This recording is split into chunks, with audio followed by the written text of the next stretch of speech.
Hi, today we're in the Towie Valley and behind me you can see Dryslwyn Castle and we're just about to make the climb up there and show it to you.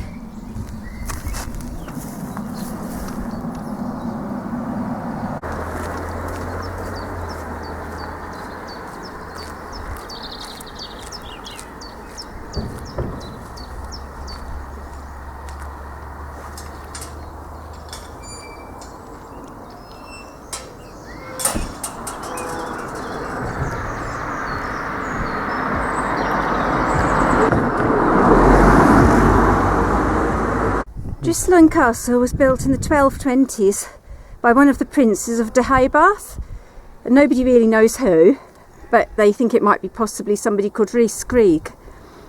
It changed hands between the Welsh and the English during the many wars between them. It's Grade 1 listed. You see, one of the best things about it is the view. In the late 1200s it was held by Rhys ap Meredith, and I seem to remember that he was also the one who had Newcastle Emlyn Castle. I'll put a link in somewhere. He made a deal with the English which allowed him to keep his castle as he decided to work with them.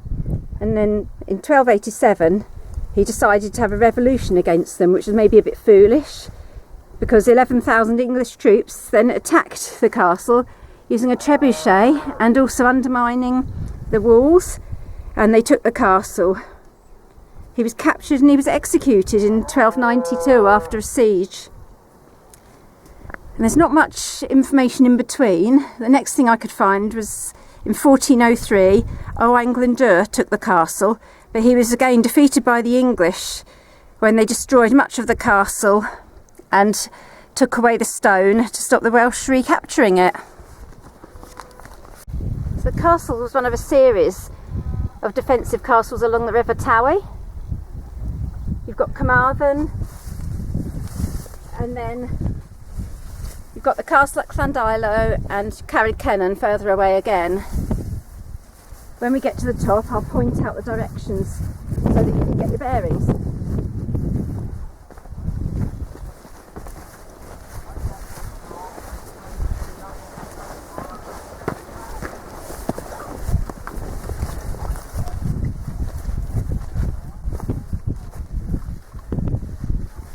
We're coming up to the main part of the castle. You can see Paxton's Tower on the hill in the background.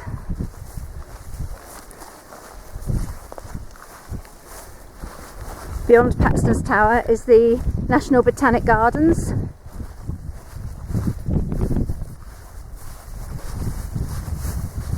If you follow the River Towie, which you can see in the valley, that would take you along to the town of Carmarthen.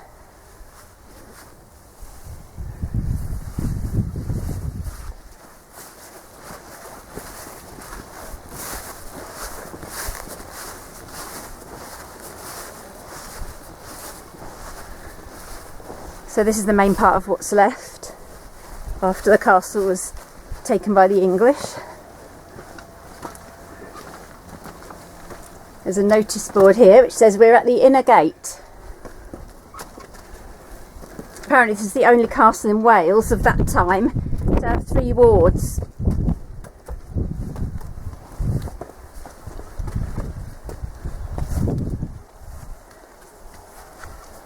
Oh, sadly it's a bit damaged. The map's okay.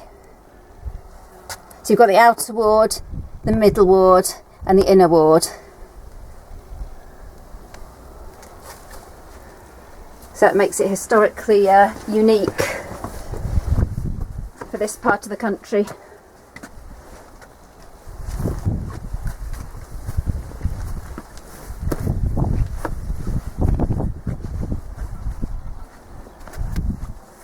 A little bit windy up the top here.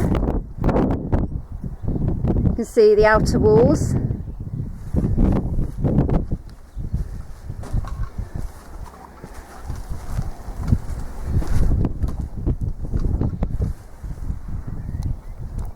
So this looks like it was originally one of the round towers. Oh, there we are, and this is now blocked off, although it looks like somebody's made a camp in there. You can see on the sign, which isn't damaged, some information.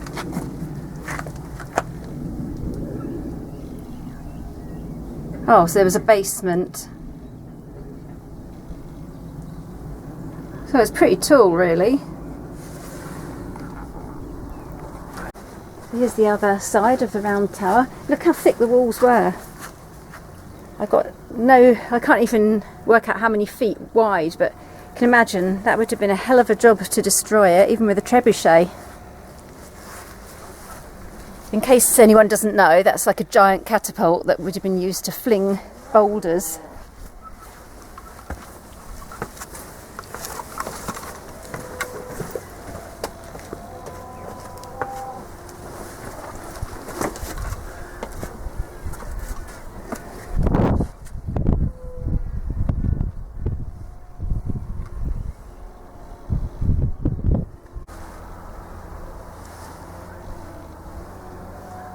These two end walls are the best preserved,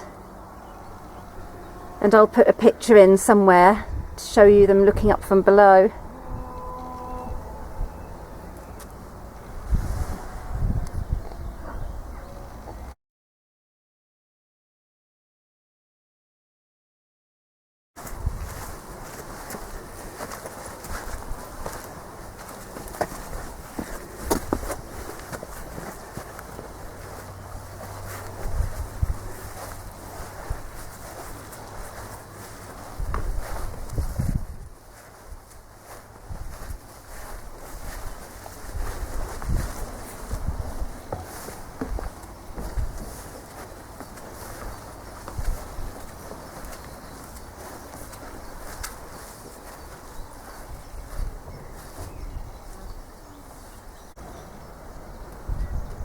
I think now this must be the inner ward, which is the innermost bit, which probably would have been the residential part of the castle.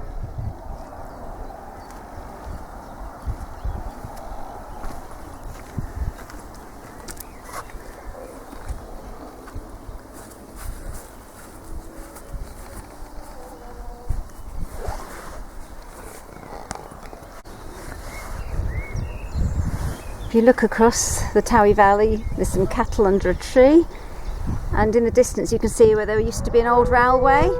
Oh, the cow right on cue there. Yeah, the old railway used to run along where there's a tree line that crosses the road. There's still a gate there. You can get a better view of Paxton's Tower.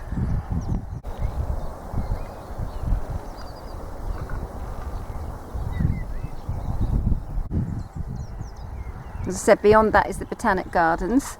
And if you were to follow the river down to my left, that would take you to Llandilo and Carrikennan.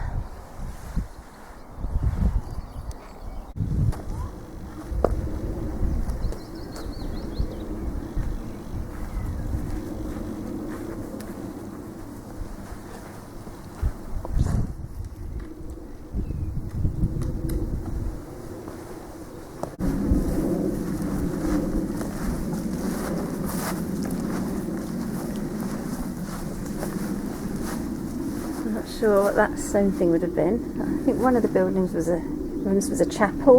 I think it may have been this one, but some of the signposts seem to have been taken away.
So I hope you've enjoyed our little tour around Dryslwyn Castle ruins.